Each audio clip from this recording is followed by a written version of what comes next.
Hello, everybody. Welcome back to Psychedelics Today, Friday Solidarity episode, recording on July 7 and for release on July 10. Hi, Kyle. How you doing? Good, Joe. How are you doing today? Have a good weekend? Yeah, it was beautiful.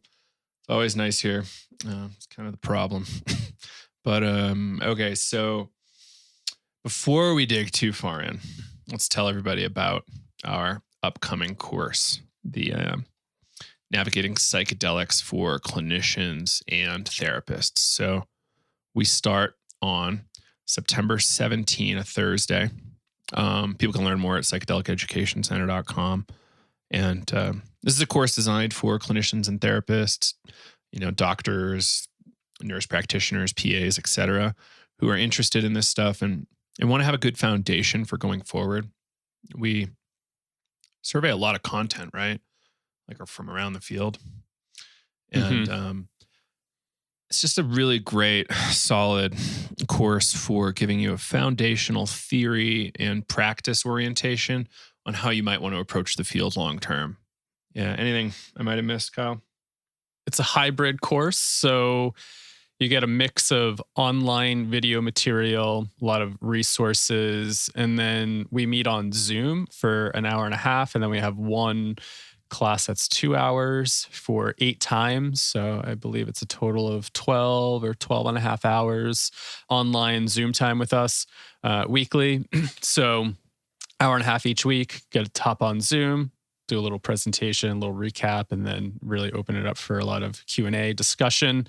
And you'll get to have a lifetime access to all the interviews and material within our Teachable platform. That's where all of our videos and material is hosted. So, if you get a little behind 1 week or you can't watch the video, you'll have lifetime access to that material. And, you can come into classroom and have a discussion and learn from each other, which is my favorite part of it, just getting to chat and dig into some nuances and some of the questions people ask. I mean, stuff that I haven't really thought about. And I think that's really fun to get to learn from you all as well. Seems like we have a really diverse group of people that join us every cohort or every group. And it's just really wonderful to learn from each other as well. So, yeah, students from as far afield as Australia, Israel, Nigeria, I think, and Lebanon, Switzerland. It was really nice having some Swiss people on the call last time.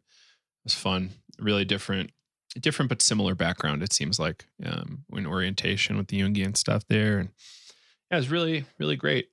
I think worth noting, we added a self-paced option. You can check that out. If you can't make the dates, you can always just take our self-paced course. That's available on the same site, psychedeliceducationcenter.com. And yeah, maybe that's it for now. So please check it out if you're interested. We're happy to answer any questions. Oh, and this last round was CE approved. So for those that want it, they're going to get continuing ed credits. And it's looking optimistic that we'll have it for September as well. But more firm announcements soon on that. Yeah. All right. Now, which hot topic do we want to go to first? Maybe let's do some simpler ones first. Yeah, let's do that. All right. We can really dig into the bigger one later. All right. So there's this retreat in Jamaica I've been aware of for a little bit. This isn't going where you think, everybody. This is a company that we haven't talked about before, Rise Wellness. I think they're out of the Negril area, like West Jamaica. And they do, from what I recall, microdosing retreats. So you go and you learn how to microdose with mushrooms. Pretty good niche, right? Like really low risk. Like you can almost do it with placebo and nobody would know. And then they would know how to do it when they get home. So I don't know. I'm not saying they do that. I'm just saying like that idea is a cool idea. This business has been around for a bit. They've had a number of customers and I've been watching them for maybe a year now. And I saw this announcement today that they are merging with 2 other groups, a company called CannaGlobal and Sansero Life Sciences are merging with Rise Wellness. So it looks like I saw some stuff about them setting up shop in Toronto, which is kind of cool because Canada has some different drug laws. It's close to some major US cities. And it could be a really interesting place to be for a psychedelic company I think Field Trip's located in Toronto as I was well. going to Right? say, there's a lot of companies out of Canada and Toronto in general, I feel like. I think it has to do with drug policy being a little less creepy there. Like you can set up these legal groups doing legal work and not be afraid of getting profiled. And like we talked about before, like you're selling it in the States and you're delivering stuff that's illegal in the States outside of the States. Are you committing a crime? Right. That's from best I can tell, an unanswered question at this point. Yeah. Yeah. So perhaps that's what's going on there. I don't know exactly, but it's an interesting thing. So I think what we're seeing is a lot of smaller companies merging. Mm. I think it's multiple reasons why. Like number one, like if you want investors, you have to have kind of like a sizable business. Mm-hmm. Like it's a lot easier when you're, making $2 million a year to get investors than if you're only making like 20,000 a year or whatever. Mm-hmm. So perhaps groups are joining up for that reason, and it becomes a more attractive thing for acquisition. Another thing might be that we've been going without insurance for this long. Like let's pool our resources together and we can, farm out accounting and HR, so we don't have to do that stuff anymore. Like perhaps that's one thing, or there's some stuff we don't even know about yet. There could be some synergies there. Yeah, maybe just different relationships forming and wanting to just merge together. Yeah. So, quote from this press release here is, this is a major step forward for mental health in Canada and around the world. Psilocybin is proven to have real benefits for treating serious conditions that affect millions of people, and we are excited to be on the cutting edge of helping people improve their lives and making the world a better place, which I am passionate about and have spent the majority of my life pursuing. Okay, so hard, to read into that too much. Like this is stuff that we would, of course, say in a press release. And this is why press releases are a little hard, right? It's like, hey, we did this thing. Like, let's get some press and reach out to us if you want a statement personally for you. Yeah. So that's kind of what I think happens here. Mm-hmm. Like I always want longer stories, like a couple thousand words to tell me like really what's going on, and they're never really there around these things. Yeah. I'm just reading here about the merging of these entities, just saying we'll enable the company to offer an extensive and scalable menu of wellness solutions in the short term, while also accelerating the development and commercialization of psilocybin-based neurotherapeutics. Cool. Yeah. So, with scientists, with labs, like you can really work to create some new products that just aren't even out there yet. Mm-hmm. Like transdermal psilocybin patch that lasts 12 hours. Like you just look at what cannabis and other drug companies have done in terms of productizing. Like I think transdermal patches are something they might look at. Yeah. Like what if your microdose? Actually, that's a pretty good point. Like look at microdosing. What if you could have a patch that helps you microdose and it like stretches it out over 12 hours as opposed to like a sub-perceptual dose for 12 hours versus a single sub-perceptual dose. Right. Like that's a pretty interesting idea. Somebody feel free to take that. I wish I patented that, but everybody gets it for free now. Now it's out in the public domain.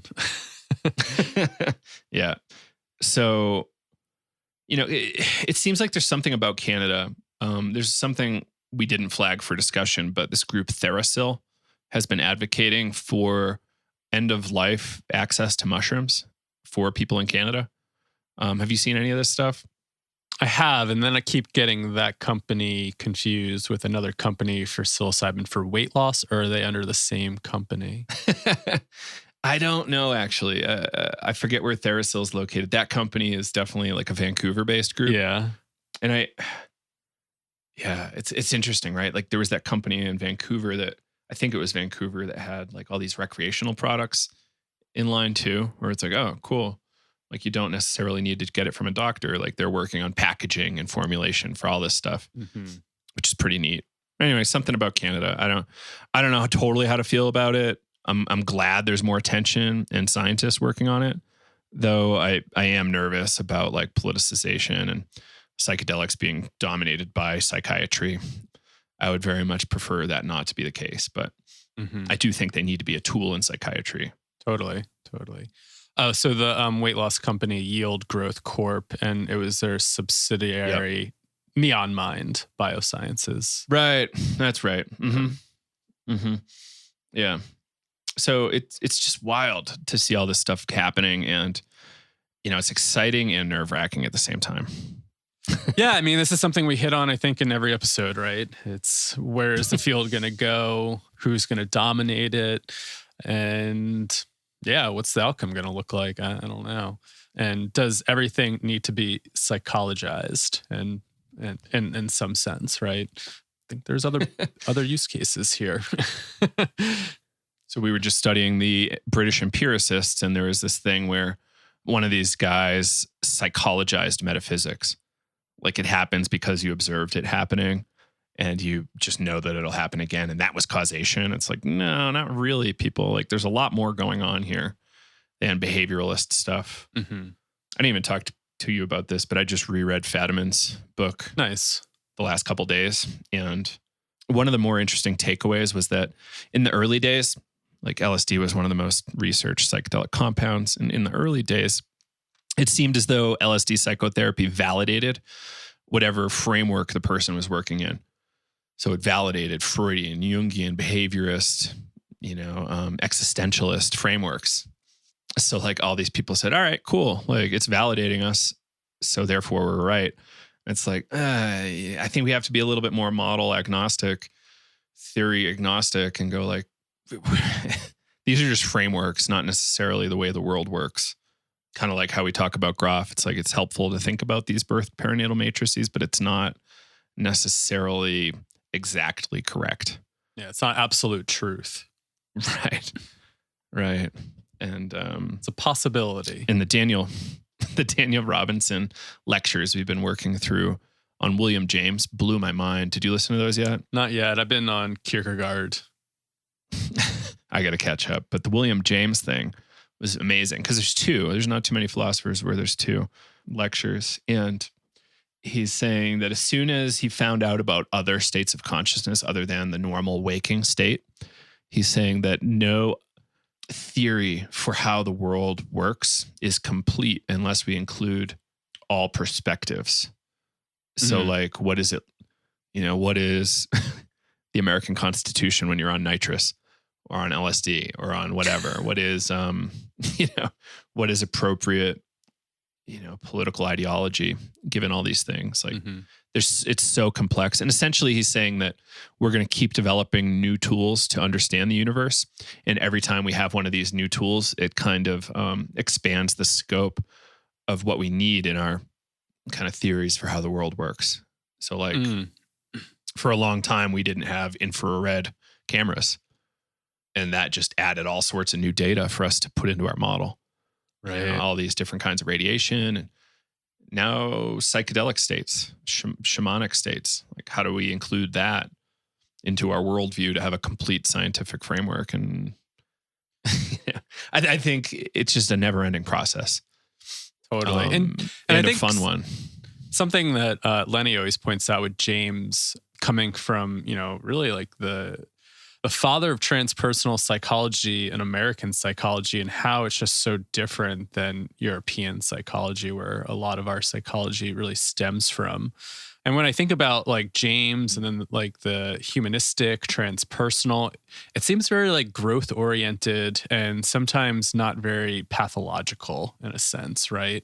Whereas I'm thinking about like, more of the, I guess, like European traditions with behavioralism and stuff like that. It's almost like there's things wrong and we need to adjust this, right?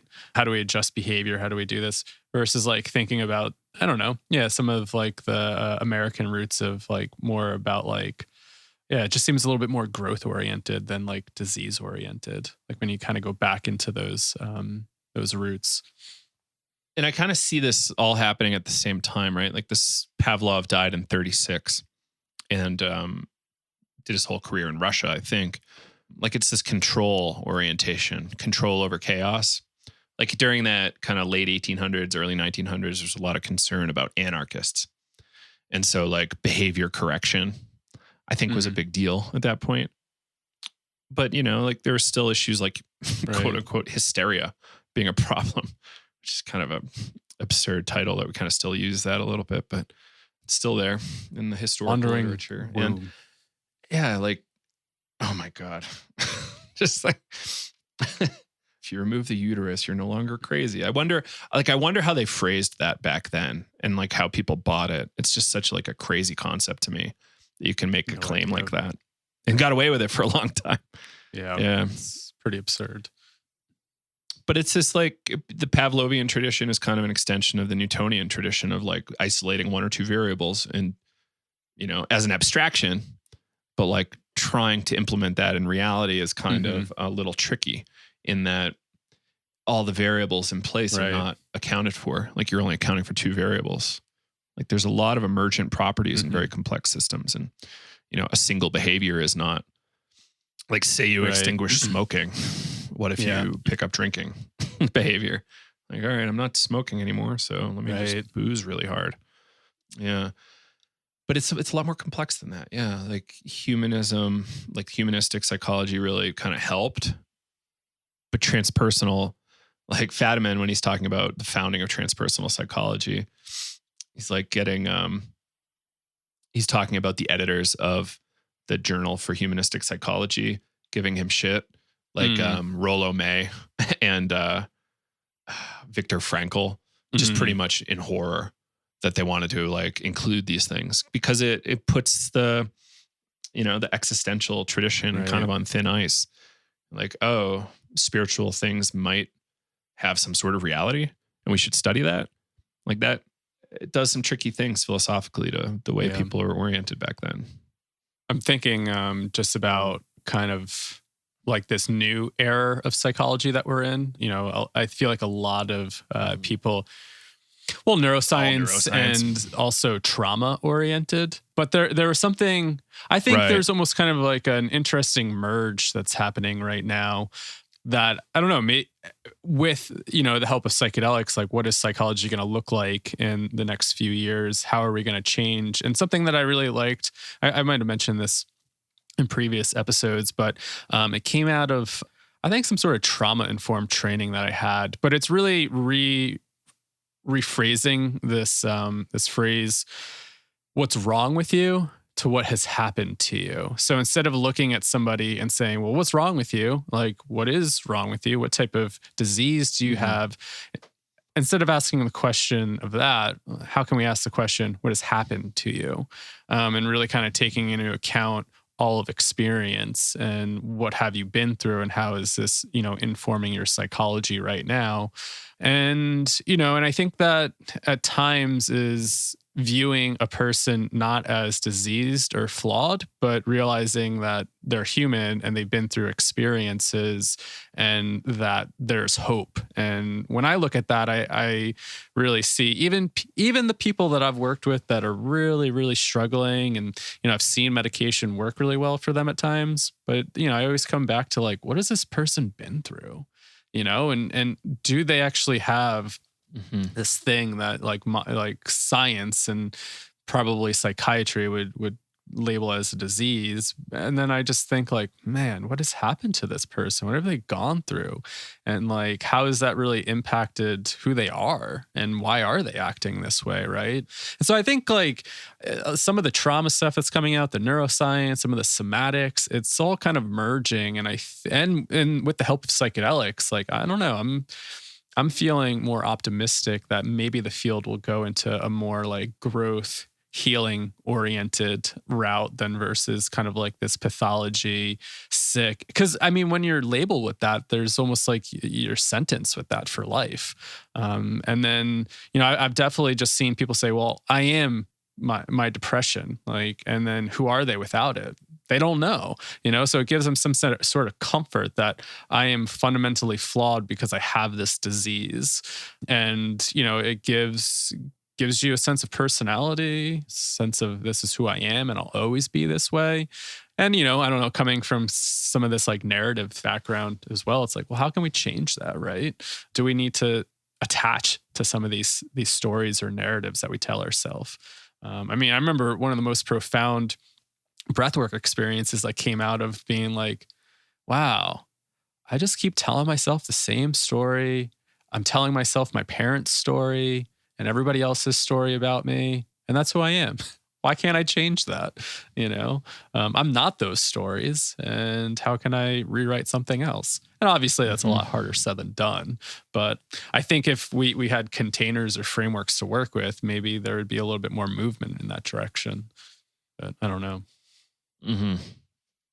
I'm reminded of the student we had who's really interested in schizophrenia research and like reframing that. And I thought that was just wildly fascinating in terms of like, it being a protection mechanism. And, we don't really know that to be true for sure yet, but it's a theory he's postulating. And, just how we could work with schizophrenic states similar to how we work with psychedelic states, and how there might be a lot of overlap and helpful overlap too, not just kind of like a theoretical overlap.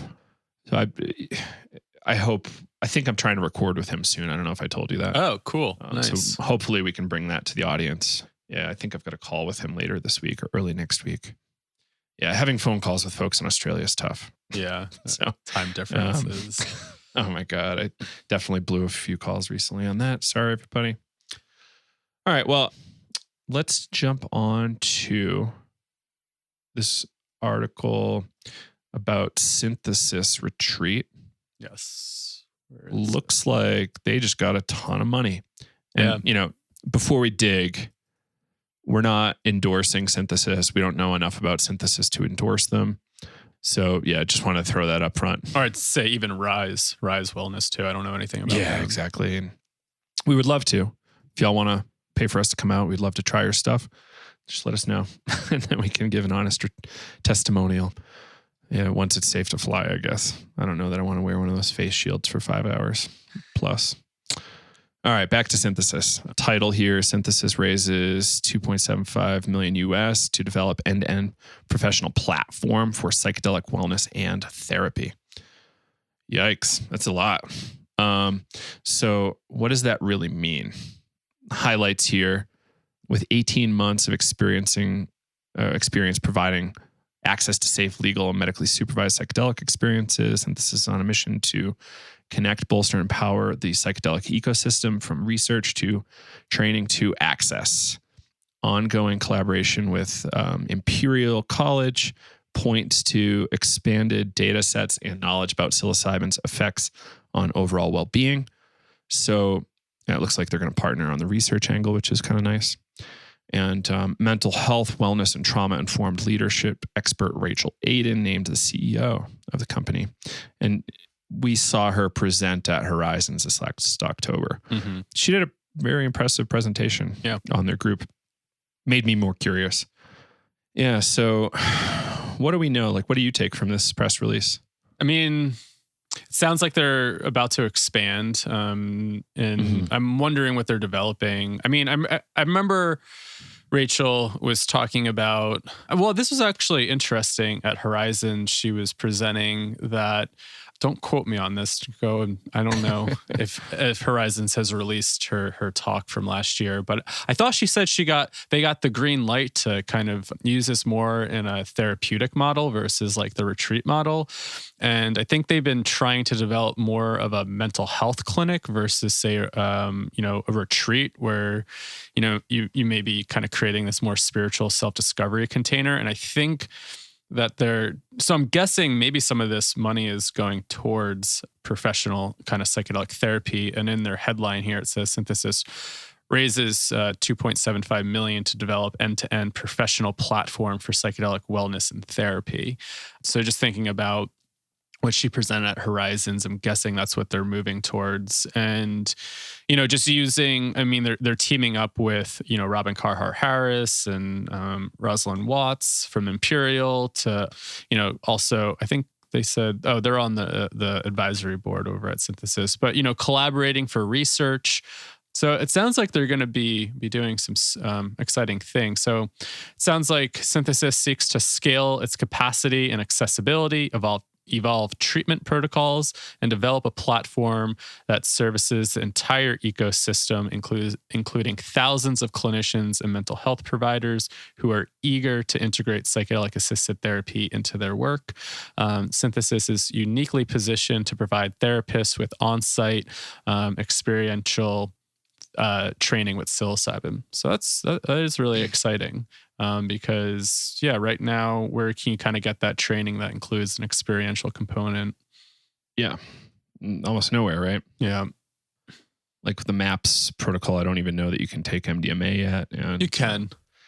They built that in there. I don't think it's like mandatory. I think you have an option to do that or not do that.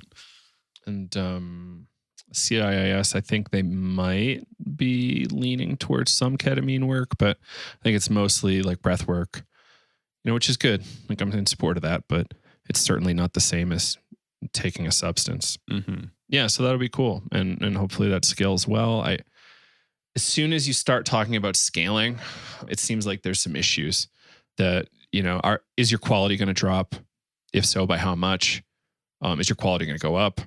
And I'm not talking about the education that, it sounds like it'll be in a little bit of a competition with ours, but I think we need hundreds of these organizations doing education, not just 5. Totally. So I'm in support of that. And, hopefully it just evolves everybody by having some more competition in there.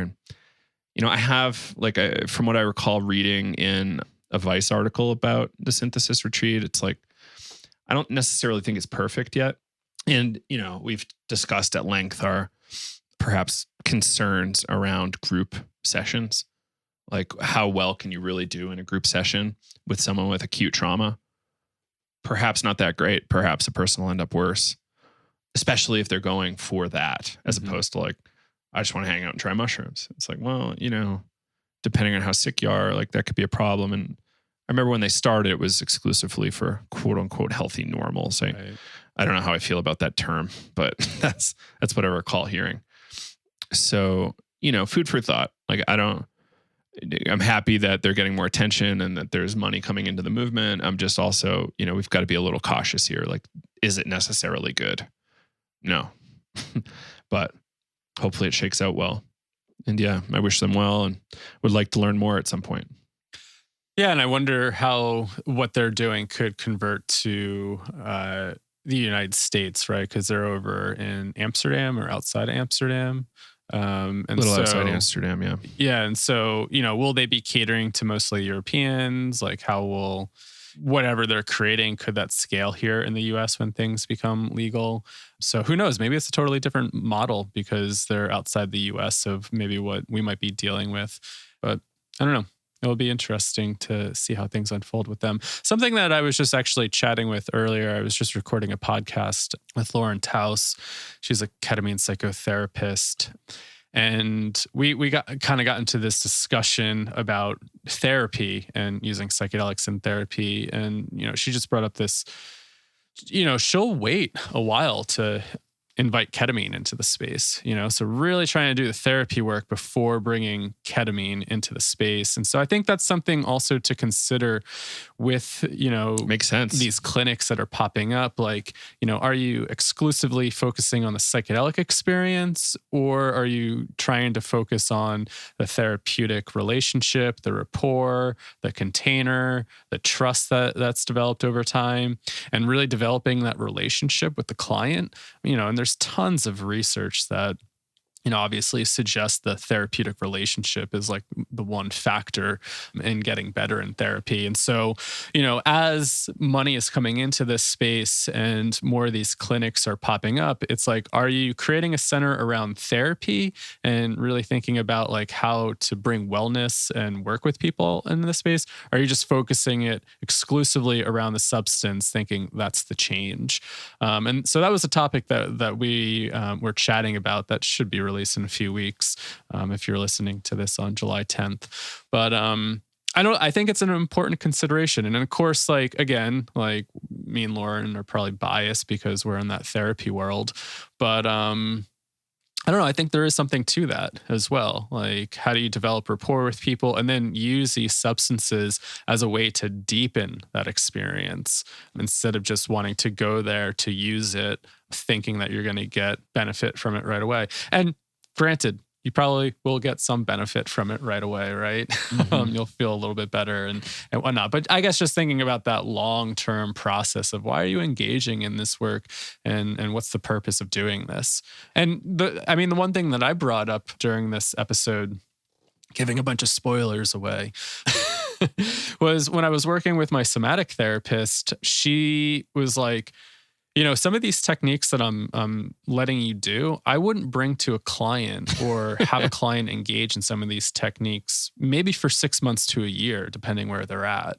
And, she was like, well, I'm letting you explore this because you're in a grad program, you're studying somatics, and, I know your background with breath work and all this stuff. So I think you can deal with it. But, just even thinking about like, could this be overwhelming to somebody? How do you build that rapport with the therapist so that you can go really deep into whatever experience you're trying to get to? And really thinking about the tool and the technique as an adjunct to the therapeutic relationship. And I know that doesn't sound sexy versus like, we can create a clinic and just get people in for ketamine or psilocybin or MDMA work. But, again, this stuff takes a lot of time and a lot of work to create change in your life and the client's life. And how do you build a system around that? Is that scalable? Probably not. Yeah. Right. That's why mental health care is like kind of consistently pretty expensive. Like it's certainly cheaper to do it one and done. Like if it was the case that you could get mushrooms once and no longer have whatever problem you've got, like that's cool. Like, but that's not really the case. It's a lot longer than that. Like, and you're totally right. Like the therapeutic alliance takes time and it's super valuable. So you get the therapeutic alliance going and then you go hang out with strangers and potentially feel unsafe. Like it's not necessarily the case that you feel unsafe, but you're hanging out with people in a weird environment, like a bunch of hippies, and you're not normally hanging out with hippies. And, who knows what happens there? Like maybe, I hate to go here because I'm a fan of vegan food, but like everybody's eating vegan food and drinking green tea and there's no coffee and, whatever else, potentially no caffeine. Like that, there's a lot of individual triggers that could make people super uncomfortable, and that uncomfortable stuff could make for worse outcomes. And hopefully I'm just saying the same thing you're saying, but yeah, I kind of see something there that needs to be addressed and it needs to be looked at. Like, certainly group is more scalable than one-on-one. Like we know that for sure, except we don't necessarily know how group works yet super well. That's, in my opinion, what is under-researched. Well, and I think like even coming back to, you briefly mentioned that you're going to chat with one of our students about the topic of schizophrenia. So, like the interesting thing when I worked at that one house was that it was really focused on the relationships building there, and people were able to stay there for 3 to 6 months, and it was in a home-like environment and really just focused on trying to build relationships with people. And to some extent, it was kind of group work at times. Like we'd go on like group adventures and we'd have group activities and just thinking about like, here's a population that, typically if you're assessed and with like schizophrenia and you're showing some sort of extreme, maybe a little bit of a harm to yourself or whatnot, you could get locked up, right? And what's our usual intervention? Like maybe hospitalization with medication. And so thinking about these quick fixes, how do we just like minimize the behavior? And so like what we were trying to do there is like, hey, like how do we like lower costs so we're just not putting people in psychiatric hospitals and having to, that person's treatment's so expensive, trying to pay all these nurses, psychiatrists, paying for all the drugs that they're using. And how do we have this other model out there that really sees this person as a person and tries to really develop a relationship with them? And it takes a long time to develop trust, especially with people that are in those very heightened states. It definitely took over a month to even try to a month. I mean, round the clock, they were living there. And it takes a while to develop that. And so, yeah, I don't know. I just always think about like, what are we trying to do? Are we trying to do the quick fix thing as psychiatry likes to try to do? Or are we trying to actually do some deep healing work and form community, form relationships? If we come back to some of the neuroscience and whatnot, like we're social beings. It's almost like the brain is hardwired for social interactions. And how do we and just thinking about like polyvagal theory, how do we bring relationship back at the forefront of healing versus like, here's this quick fix and we'll just give you this and go on your own little merry way. How do we bring the relationship back into the healing process? Yeah, it's not easy. It's not cheap. There's a lot of inertia with mental health care, psychiatry, the way it is right now. So it's going to be a slow change, but I think you're onto something there. Yeah. I would love for it to be as simple as, like you've got a problem, like handle it. Like don't just watch TV all day, do things that might help. But it's, people get stuck. And that's why we need help sometimes. And some people are so acutely in trouble that it's just not going to happen for them. Mm-hmm. Yeah. This is, maybe we should move on to the next topic. It's always funny. We always like start off with like one little thing and then we always just trail off on these other bigger topics. All right. What's the next one? So last week we wanted to cover some stuff that we didn't get to. So we'll bring this one back. So a former guest on the podcast, Dr. Alex Belser, had a post about Elijah McClain, about the use of ketamine. And so I just wanted to kind of go through like what he was saying here. I thought this was, just an important topic to raise. And then we'll go over some of those points if I could find it in the article again. I thought there were some really good points in there, but it's kind of long. So maybe I've lost a few of them, but we'll try our best. So, Alex was just saying, he works with ketamine as a medicine for many patients, can be profoundly healing and beautiful, but it was used against Elijah, who died after being injected with an enormous dose by paramedics, from white police officers. There are so many ways that systemic oppression led to this death, and we have to stop the widespread use of medicines to oppress Black and Indigenous people of color. So his first point, number one, first, ketamine is a relatively safe drug. That's why it can be used in the field for sedation because of its low risk profile. It's more likely to be misused for chemical restraint. I think that's a really important phrase, chemical restraint. Maybe we'll get into that a little bit. Chemical restraint is a profoundly racist practice. We know that chemical restraints are used disproportionately against Black and Indigenous people of color. Medical professionals should not use the medicine to control Black and brown bodies. There's good evidence that chemical restraints leads to unnecessary deaths of 15,000 people in nursing homes every year. Its use in arrest in jails and prisons and in inpatient hospital units and nursing homes is profoundly problematic to the root. Number three, police should not be requesting, ordering, or pressuring medical professionals to sedate people under any circumstance. This is a medical decision. Right. Yeah. Number four, medical professionals making this decision need to systematically dismantle white supremacist medical practices and act ethically when interacting with police. Systemic medical oppression is linked to the prison industrial complex oppression. Number five here was basic medical competencies apply. Why are medical professionals administering doses of ketamine far higher than any guideline to a person in respiratory or cardiac distress? I would say that many things went wrong for this to happen, but I think we already know that the system is designed to treat people this way. The death of Elijah is the one instance that we hear about. Number 6, the systemic use of ketamine by paramedics in conjunction with cops is unwise, unjust, unethical, and dangerous. It's a slippery slope towards an even greater use of drugs to control people, both inside and outside of hospitals. There are better de-escalation procedures. And number 7, finally, the use of ketamine as a tool of oppression is perversion of this medicine. Sorry. Both the medicine and the people who use it are deserving of dignity and respect. And so he said he was reflecting on psychedelic medicine, on the use of it, and how our training and practices are inflicted with systemic oppression, and how our work can still be, liberatory. So yeah, there's a lot there, a lot to digest.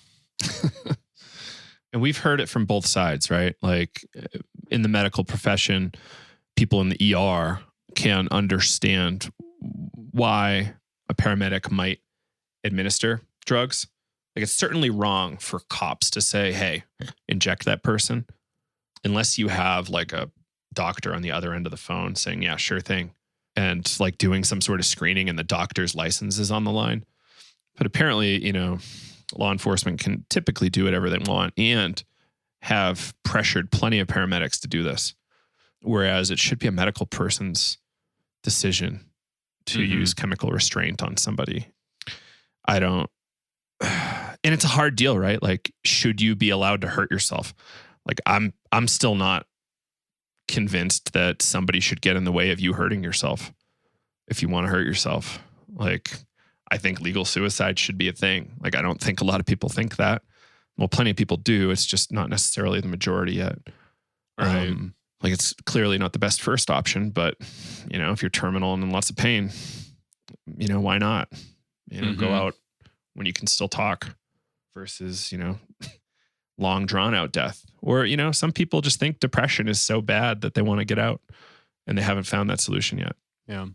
Yeah, it's a tricky topic to navigate. I remember I took it was called Alternatives to Suicide. I went through their training and then the trainer program with them.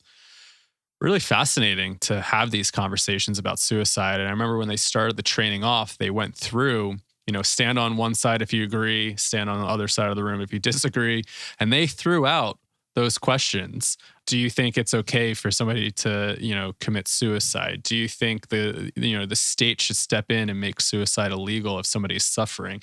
All these really challenging questions that, people, it's hard to sit with. And it was a really, really interesting training to go through because, it really challenged that, like, should a person have a right to their life, however they want to live that? And even this idea of rights is so complicated and weird. Yeah. It's kind of like in the framing of the Constitution, they're like, okay, by being here and by being part of this country, you now have these rights, as opposed to the king and queen can say whatever they want and whatever goes. So tricky to say this on the heels of quite the most dramatic 4th of July I've ever experienced, but there's something there. Like, do humans have rights? What rights are they? Does the state have the ability to interject in what you might perceive as your rights in your body? And I think what Alex is getting at, does he go by Alex? Alex, yeah. Yeah. He mentioned the 4th Amendment right, like this line right here. The right of people to be secure in their persons. The article, yeah. Oh, okay. Yeah, that was an Alex. Yeah, that was this article, The Cut. Let me find that quote and read it. But being secure in your person, what does that mean? Like, does that mean that the federal government or any government can't put things in your body or give you a forced vasectomy like has been done to many people? Yeah, forcible sterilization's quite the thing. It has happened quite a bit, not just here, but elsewhere. But go ahead. Yeah. So, in the cut here, and we'll put this in the show notes. It said the legality of injecting somebody with ketamine during an arrest depends on circumstances. Doctors say paramedics might use the drug in the field of extreme cases where someone is being uncontrollably violent or a danger to themselves because it's safer than physical restraint. I mean, you see this with like, with antipsychotics, for example. I mean, when they were first developed, I mean, they used to just call them chemical restraints, right? And so just even thinking about, pharmacology and drug development, I mean, this has been in the toolkit in psychiatry for a very long time. This idea of chemical restraints to try to sedate people. And so it goes on to say, but in any other scenario, it would violate a person's Fourth Amendment rights, which, quote, prohibits the use of excessive force and the right to be free from forcible injection. James Craven at Cato Institute legal scholar told The Week. Right. It's tough to cite the Cato Institute. They're a big political libertarian think tank, but I tend to lean a little bit that way. Go ahead. Sorry. It said, unlike instances involving excessive uses of tasers, I don't know how to say this person's name, Udi Buck, says these cases are hard to win. The police blame the paramedics, who in turn say they make a, quote, independent decision to inject with ketamine, end quote, because the person in custody was acting erratically. Court has yet to rule on whether or not the use of ketamine violates a person's Fourth Amendment rights. Tricky. So, yeah, it's such a complicated ball of wax, man, right? Like we can say something like, talking about natural rights, like what is that? And then because a court made a decision, then you have the right. Like if we want to go all the way to religious freedom, like according to the Constitution, you have the right to have your own psychedelic church. But you could still be quite arrested and convicted and sentenced to a long period in a cage, like if you don't play the cards right. So like even though it's in the Constitution, it doesn't mean it's necessarily going to be enforced that way. Though we would prefer it most of the time, but it's not the case. Yeah. Like what is this relationship of state to people and courts to people? And it's tough, man. Like what we're seeing now is like the total overhaul of, hopefully a total overhaul of the judicial system and protection services, like through the police. Hopefully, like, okay, you're here to protect us. Cool.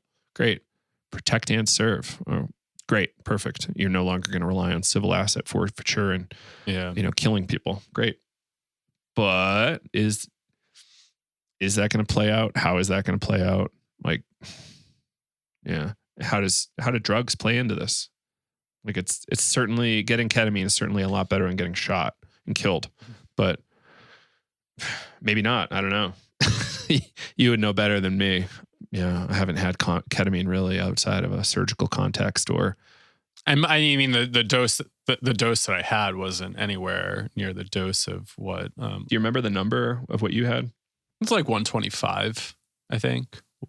Oral 125, and I think they're talking like 500 milligrams or 750 milligrams in IM.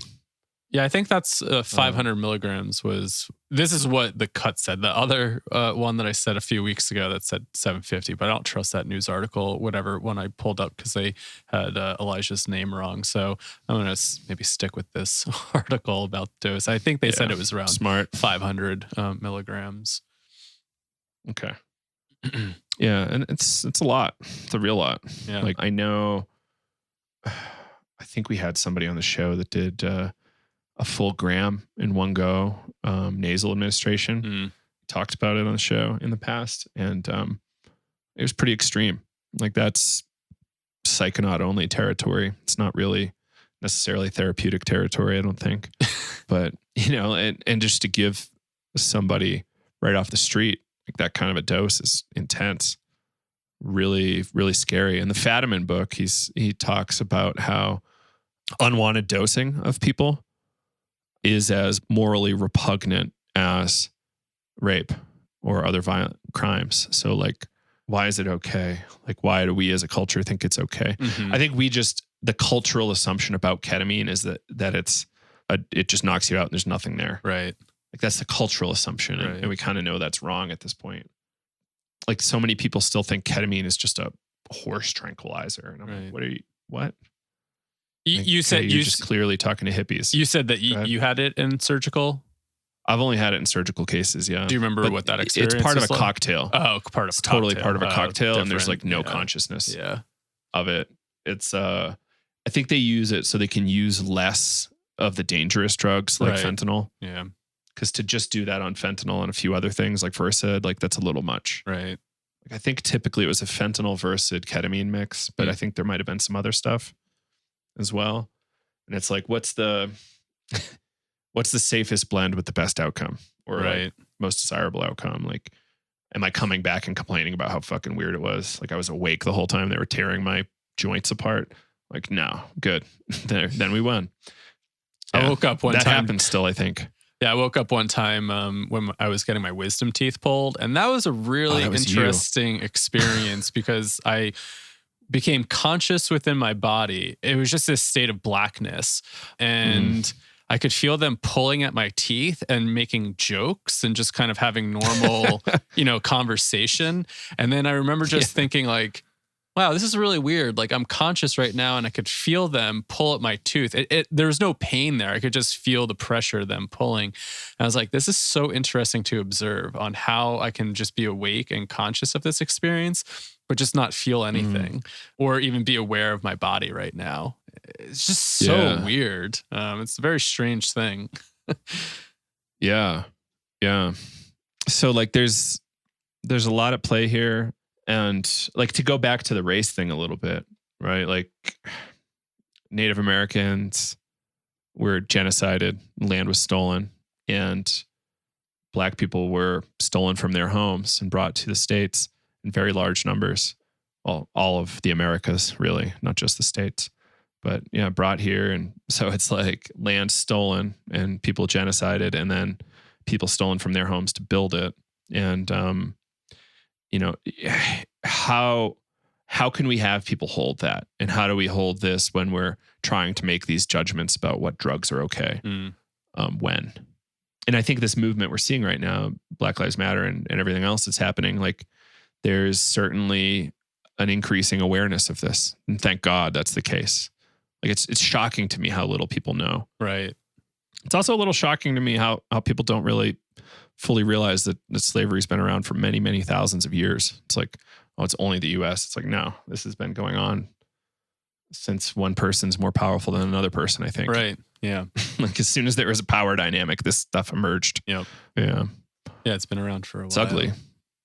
But we need to understand that, this is our country, this is our past, and what do we do about it? I don't totally know what to do about it other than be sure we can fire these people and potentially put them in jail when they break the law. Yeah. Yeah, I appreciate Alex's commentary, though. It's really, really helpful. And, being attached to an institution like Yale certainly helps bring some weight to his comments. And, I don't know. Is there any other stuff like regarding the ketamine or forcible injection topic that was coming up for you? There are a few other things that stuck out here in this article, but just in terms of like police using it, I thought it was really interesting. Here it said in 2017 alone, there was at least 62 documented cases in which people were sedated with ketamine during police calls. And in Colorado, 90 fire departments and emergency medical agencies can legally use ketamine to treat people who are agitated and aggressive. It's a weird thing. And I think like Alex talking about having this be a medical decision versus like a police decision, I think is important, because then you could just be like, oh, well, I just need to constantly sedate people, right? And just thinking about like what type of experience can that cause when you feel like you're having like your boundaries are being crossed. I mean, I don't know what it's like to be tased, but having something injected in you just feels like a very invasive. Bigger violation. Your violation. Being tased is probably feeling violated, or maybe being physically restrained, definitely as well. But at least it's only 10 seconds with tasing if you don't die. Yeah. So I remember. But yeah, totally. I remember I was working with a client who like came in and kept. They didn't trust us at all because we thought we were part of the hospital still. And they were so traumatized by their forced injection of antipsychotics or whatever they were injected with. But I remember they just talking about being strapped down and just being forcefully injected with something. kind of like, it's almost like you have like no say over it. And just hearing like her experience, I'm like, ugh. And then on the other side, like, kind of working in that and, being in a place where there was some stuff that emerged, like, I don't think I would, I mean, how do you de-escalate? And I think that's it. I think we need better de-escalation training. I mean, for example, like this, I'm not going to really explain the whole situation, but there was a situation that I was in where it was scary. The person was totally erratic. They were jumping out in the middle of the street. And it was one of these times where it's like, okay, we're trying to use every tool in our toolkit to de-escalate this person. And we had to call the cops because it was like, this is outside of the house now. And now this is totally in the hands of the public. This person is like jumping on other people's cars and stuff like that. Oh my God. And it was like, at this point, I don't know. Luckily, the police were very helpful. They didn't use any sort of like, unreasonable force. They were working with us. We were able to like, de-escalate. Was this in Burlington? Yeah, it was in Burlington. And we were able to get the client to go with the police to then get transported back to the hospital. And yeah, I don't know. I mean, it was scary. I was like, I don't know what to do. Like, I'm trying everything in my toolkit on de-escalation, and this is just totally out of my hands at this point. Yeah. Again, trying to go back to that relationship. And I mean, this was, I think, a very new relationship at the time. And I don't know. I never really had great interactions with the police when we did have to call them in the past for mental health stuff. But this time it seemed like they were nice and worked with us. I mean, in the past, they're like, what do you want us to do? Why, it's like, why are you calling me? Yeah. But, just that collaborative approach, it's like, how can we collaborate instead of just like trying to take authority and use somebody's power over? It's like, okay, we're here now. Let us deal with it. It's like, how could we use more of a collaborative approach and be like, all right, can we strategize together? How can we approach this person without using unreasonable force and trying to like cause this person harm and really try to figure out the best way forward here.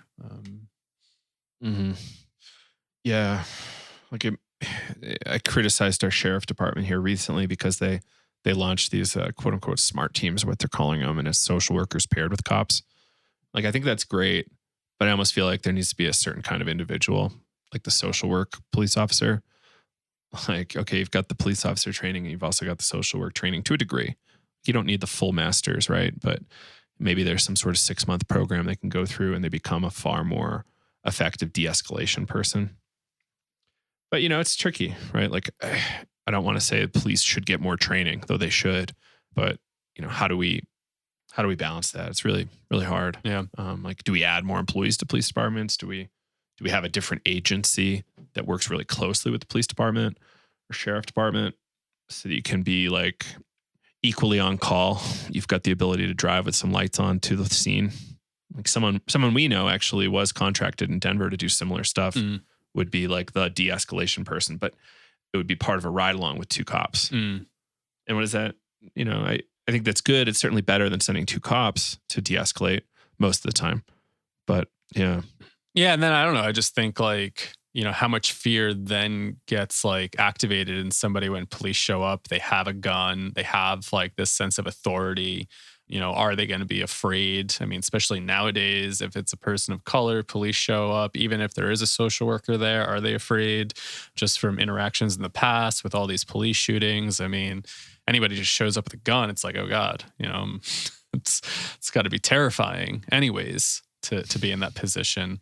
So yeah. And just the, this idea of like chemical restraints. I mean, I don't know. I've never worked in the psychiatric department in a hospital or anything like that, but sounds like they've used that, when people are super agitated, being able to inject people with medication to sedate them when they are being super, aggressive. So it's like, how could you then criticize how psychiatry operates too at times? Doesn't just happen in the streets. It happens within, the hospital settings as well, from what I've heard. Totally. And from some of the clients that come in and talk about it. So, yeah, it's a big deal. And it's it's a full spectrum issue here. It's not just cops. It's almost everything. It's embedded everywhere, this race issue. And it's a holdover from many thousands of years of race issues and very well-funded racism propaganda campaigns in the States. Like, if the KKK didn't have money, it probably would have had much less of an impact in the States. Let's not forget Catholics and Jews were on their hate list too, which is interesting and worth noting. So, yeah, it's probably all I've got on that topic. I want to not go too long today, but anything else you want to expand on? No, I think that's about it. We're already at an hour, and Cool. I know we've both been on the phone all day, so I'm starting to hit a limit as well. So yeah, I guess in conclusion, there's money coming into psychedelics. Watch it carefully. Money isn't always good, and chemical restraint, quite the political issue. I would argue against it, but I can see at times when it would be helpful and necessary, though the ethics of it, very tricky, very problematic. Yeah.